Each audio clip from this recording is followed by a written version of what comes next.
Oke guys, iki kelanjutane video sing dengi kae. Iki suasanane ndek ngene malam Minggu ndek ngene Blitar, kota Blitar.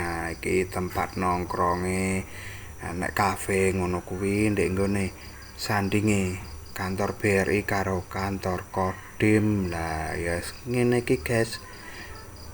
Suasanane iki mau tumben pas ora udan dadine yo ketok rame kaya ngene iki guys. Iki cek yo sekitar jam 8-an iki cek termasuk sore. Lah biasane lek bengi titik jam-jam 09.00 10 ngono kuwi mulai angkringan guys nang gone pinggir dalan sih kiri kene iki.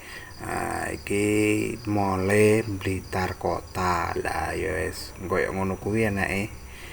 Karo bioskop kuwi enake jero.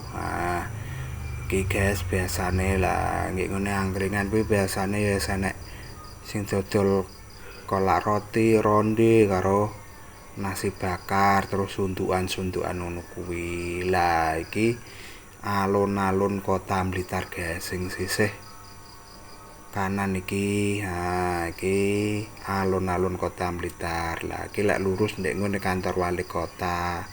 Ngarepe kono kuwi enak jenenge Taman Pecut guys. Wis saiki rame guys biasane yo dunekne karo anak air mancure. Lah iki jalan kenanga guys.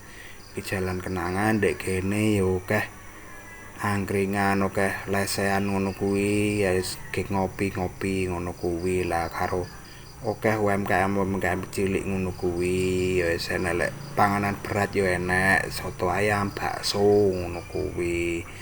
Wis terang bulan ngono-ngono kuwi lagi meng karo bocil. Tujuane adalah golek kripik nang gone ibuke kene iki guys. Yes. Iki kripik singkong alias kripik telo. Lah kene iki yo lumayan enak lah, gurih guys.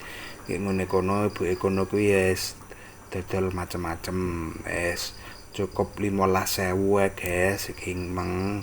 Oke guys, ngono sik ae.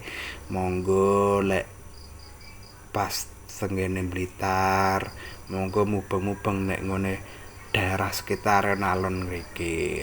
Banyak sekali kuliner. Oke, semonggo.